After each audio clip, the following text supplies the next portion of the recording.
Next up, we're moving along pretty quick today. So next up, we've got Lakhvir Takhar from Robot Teddy with a talk on porting successful PC indie titles to mobile. Hi, good morning, everyone. Hope everyone's doing quite well today. I know we've obviously probably had quite a late evening yesterday, but it's good to see a full house. Very happy to be here at Helsinki again. Had the wonderful opportunity to speak here last year, so I'm very glad to be back and happy to see you all. So yes, as you can see, my name is Lakhvir Takhar. I work at Robot Teddy. We are a consultancy company which will help put your game out if it's from a self-publishing standpoint. If you guys want help on release management, business development, we can come in and step in and help out in any capacity. Just a bit of my background. So I spent a huge amount of my time working in the indie space. I've been very lucky to work with some incredible people. Two main companies I like to fall back on are Team 17 and Green Man Gaming. I had the wonderful opportunity to be able to work with so many different indie titles in the market when working with Green Man Gaming, as they were a publisher as well. And then Team 17, I'm sure you guys are all pretty aware of, is that they had a huge list of titles. So I've been very lucky to work with photorealistic titles, 8-bit pixel games. I've been able to work on multiplayer, casual, family-friendly, and obviously the most important one why we're here today is mobile. And then one of my most recent projects I worked on here at Robot Teddy was the wonderful hit Vampire Survivors. Vampire Survivors is obviously a huge hit for us, and last year we actually dropped the game onto mobile as well with some huge success. So, just moving on, some things to identify when working with indie titles is to be aware of what you're sort of searching for. So, some examples here I've given up are the idea of your new releases and top sellers on Steam. That's always the best place to start. You can see when your games are doing incredibly well, there could be potentially an idea to then get the game onto mobile. You can obviously self-publish it yourself. You can obviously lean to other people and get their specialties. As I mentioned earlier, Vampire Survivors obviously launched onto mobile. We got 1 million downloads, I believe, in a week. Yeah, go for it.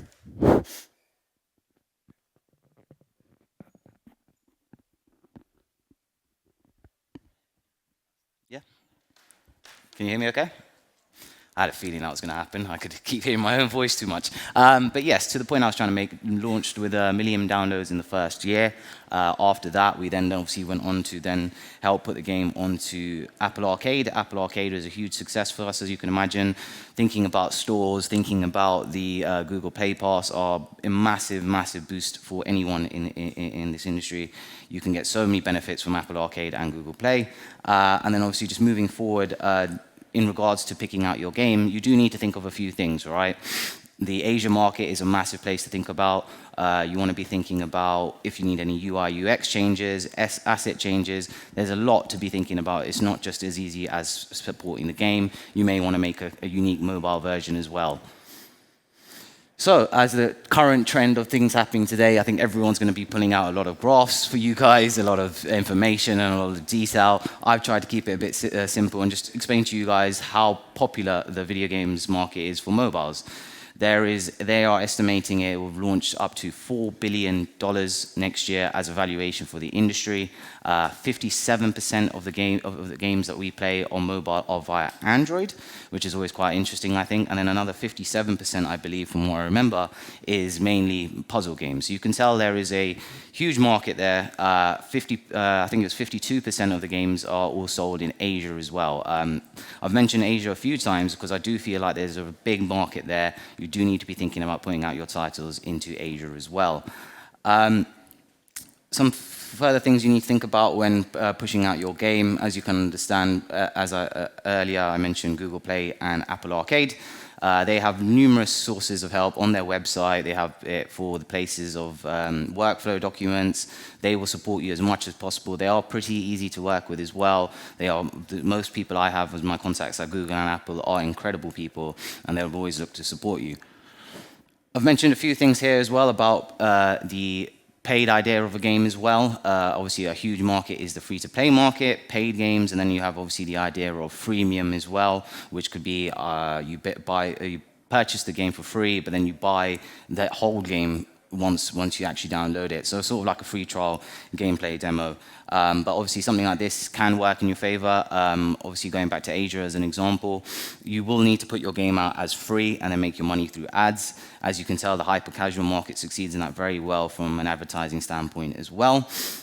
Sure, just moving on from some of my other points here as well, there is so many other things you need to keep in mind as well. QA testing, you don't want your game to be buggy when you launch it onto mobile. You want to keep in mind your age rating as well. If you aren't aware, you must have your mobile credentials, being your credit card details or your debit card details, in your Google account or your Apple account to be able to purchase. So you're either going to be going from a parent to get the money, or obviously if you're an adult yourself, then you have to use that money to then download the app. And then sort of finally, where will you be distributing the game? I mentioned obviously, like I said, the power of Asia, and then you've got the America sides as well. This will then lean on to how well the game has been localized as well. You do need to keep in mind, most people who will play your game, depending on the localization, a lot of players will just ignore your game if the game hasn't been localized properly. So, this wonderful topic of Asia I've been speaking about so much today, I believe, like I said, it's a huge part of what you need to be doing. The Asian market is a massive, massive market. You will have so many people from so many different parts of Asia playing your games. China and Japan are probably two of the biggest ones you need to keep in mind. With that in mind as well, you need to then need to think about the contracts and how to work with companies in Asia. It's not as easy as said.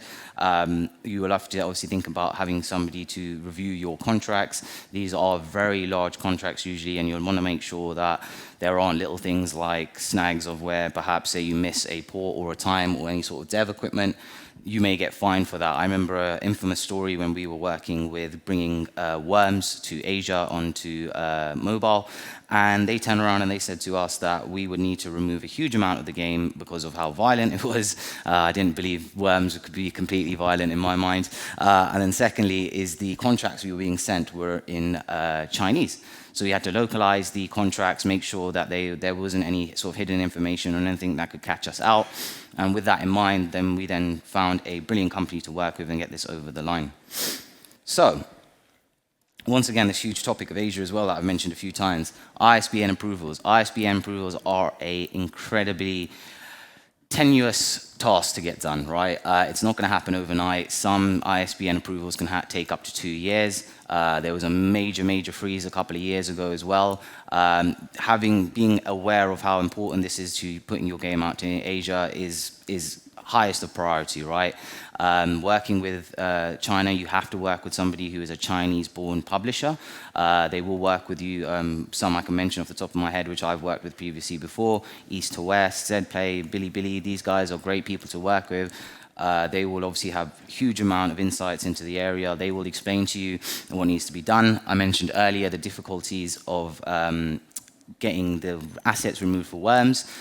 We were being informed we couldn't have skulls, there couldn't be certain weapons involved, some things just didn't translate into the appropriate English as well, so obviously that goes back to what I mentioned earlier about localization.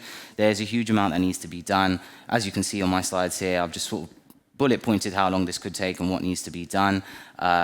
When you are working with Asia, the person that you will have as your contact is probably going to be the most important person in your workflow and when trying to put out the game. So, speaking of the game itself, then, when you have got it onto the mobile store, there is a lot of things you've got to keep in mind. It's like working with Steam. You're going to have your tags. You're going to need to have gameplay videos. You're going to need trailers. If you can constantly update this and get it into the perfect algorithm for both Google and Apple, you will have the opportunity to have your game as an editor's choice. You'll be able to put it up at the top of the list. It will get pushed out to you on notification sometimes as well. You have that opportunity. Usually they'll have a website and newsletters to be a part of to help push your game further as well. Another thing to keep in mind as well, and something I haven't mentioned much at all today, is the idea of other stores as well. I'm sure we all have different devices here today. You'll have the Samsung store, you have the Huawei store, you have so many other stores, and they can help as well. But as a preference, I would say though, always try to push for Google and Apple. Try to have both going. I wouldn't say there's no problem having both subscriptions and stores. Each both offer different values. Both subscriptions remove ads from your games as well, because obviously as a part of being on the Apple Arcade or Google Play Pass member, you will have the opportunity to play all these games completely free, monthly purchase of, I believe, and it's about $14 or £14 monthly, depending on where you are in the world, right? So there is a huge amount to gain by working on both storefronts. So moving on, another thing that's been mentioned a lot today is the game itself and the in-app purchases. Being able to keep these things in mind, loot boxes, in-app currencies. Something I was informed of and I thought was quite an interesting thing as well is this conversation of having an offline and an online game. If you have your game completely offline, that is still a big seller. A lot of people appreciate that. As somebody from London who sits on the train and never gets connection, to have a mobile game that actually works offline is always helpful. And then keeping that in mind as well, not every country will have the same sort of data plans we have, right? Recently, I've very much been speaking to a colleague of mine from Brazil, and he was telling me how it's a completely different situation in Brazil. Some people are paying a stupid amount of money for data, and that's just going to be non-existent for you then. So you do need to keep that in mind when you're thinking about your different variations. Obviously, I mentioned loot box earlier as well. I think we all know the topic of loot boxes pretty well. It's being discussed heavily all the time. A lot of games probably suffer because of how pushed they are for microtransactions. I was reading this morning about the new NBA franchise. They've just been putting out a game onto PC and mobile. Biggest, heaviest criticism was microtransactions. And that's a bit of a shame because people then won't look past your game when they're just seeing straight away getting pushed with things to buy. You need to think about your game, and I mentioned this earlier with Vampire Survivors, for example. We have the DLCs there. Even when we put out the survivalists on Apple Arcade, we made a completely different version of the game. It wasn't just a straight port. So you could have it to make it a bit more user-friendly when it comes to these sort of things. So just a bit of a conclusion point on everything I've discussed today. The mobile space is definitely something to keep in mind. Like I mentioned earlier, I mentioned a few times about the Asia market. The Asia market is definitely something to keep in mind. Free to play versus premium versus freemium. These are all things you must keep in mind as well. A lot of people are going to think about your game in various topics. Is it worth just pushing out different versions of it as well? Some people may appreciate that as well. I've mentioned about localization. Your game needs to be localized when you're pushing it out into different countries. And then obviously QAing it. The last thing you need is playing the game for, 5 minutes and it crashes. We don't want any of that. Another one I always comes to mind is when I was working at Team 17, we unfortunately had a game that had a 1-hour tutorial. So that didn't help, did it? A lot of people sort of fell off within the first hour, but then we changed it, looked into the comments, looked into the reviews, and it's become incredibly successful now in the mobile space. I mentioned obviously both pushing Google and Apple. They are as important as each other. I mentioned obviously the other stores as well. You've got the Samsung stores there, you've got the Huawei stores there. They are all good things to be in. They'll all have their own benefits, being push notifications. You'll be able to have the ability to be on both, like I said, Apple Play, Google Play and Apple Arcades. Moving on as well, the consideration of who you're targeting as well. As I mentioned, obviously the Asian market, it might not just be your market. It might not be a popular game market for your title. As I mentioned, it depends on the genre as well. You might want to just thinking about making a strong game for within the US. The Latin market's obviously another one to keep in mind as well. And obviously with Europe, there is a huge amount to be made when putting your game out into the mobile space.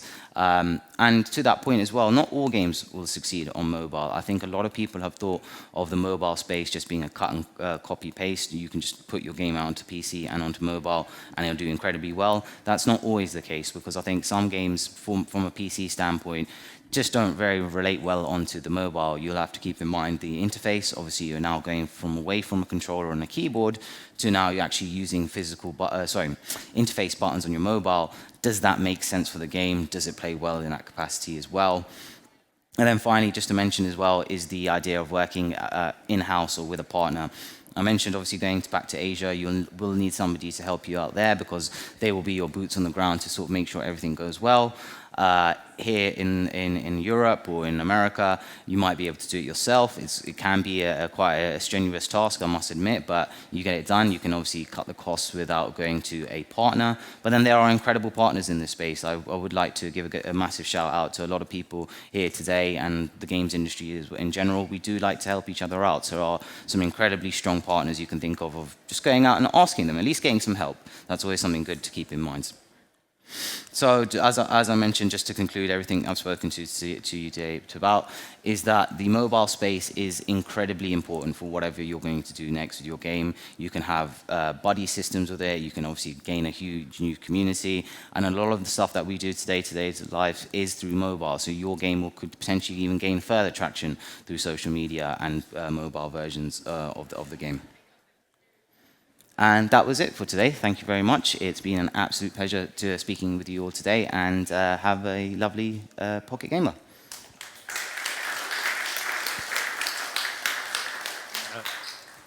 Thank you very much. We've got a couple minutes for questions, if anyone would like to ask anything.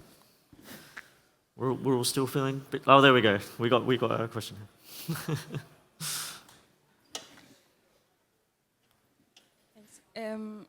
I wanted to ask about, like, you mentioned this about like monetization on mobile, and it is very different if you have a premium PC game, you want to take it to mobile. Like, how do you handle this, maybe like reluctance with PC players like this, like maybe kind of looking down on like this type of monetization, ads and in-app purchases? Like, how do you handle the community in that case? Do you handle it at all? Like, do you experience like negative comments around taking the games to mobile and changing the monetization? It's a good question. I think, obviously, funny enough, we will get people who will comment on the Steam game. They'll be like, there's a crap version of it on mobile or something like that, right? I think you probably need to, firstly, just divide the two communities. The mobile market is completely different to the console market. I mentioned Vampire Survivors earlier. We more or less ported the exact same game over. We didn't feel like it needed to have changes. That is, as a premium game as well, is currently now valued within less than $5. So we were more than happy to then put it for free on mobile, right? So to your question, I think you've got to be careful of what the game is itself. It's a very heavily strong based on the gameplay itself. Is that the key market puller? Is that why it's done so well on PC? Then try not to diverge that. But then if you feel like the game can be supported with, say, a season pass or subscription, then you can start leaning into that. And I think one thing I haven't mentioned as well in my presentation, right, was that launching the game is half the battle. The post-launch is the most important thing on mobile. I think when you're going from PC to mobile, with PC and console, you can maybe put out your first DLC in a couple of months. With mobile, you want to be having that constant change and update and keeping the community going. And that will be based on, say, going back to your question about the monetization, you could potentially then start reeling in the idea of bringing in, I don't know, a skip payment or something like that. Obviously, you've seen it with the strong titles like SimCity Builders. You'll be able to like buy a currency and that will skip the entire process. Those small mechanics might be something to keep in mind when putting the game into mobile. Great, thank you. I think we're about time, but unless there's one more quick question. Can't see any hands. I think we're good. All right, yeah, thank you very much. Another big round of applause. Thank you very much, everyone. Thank you so much.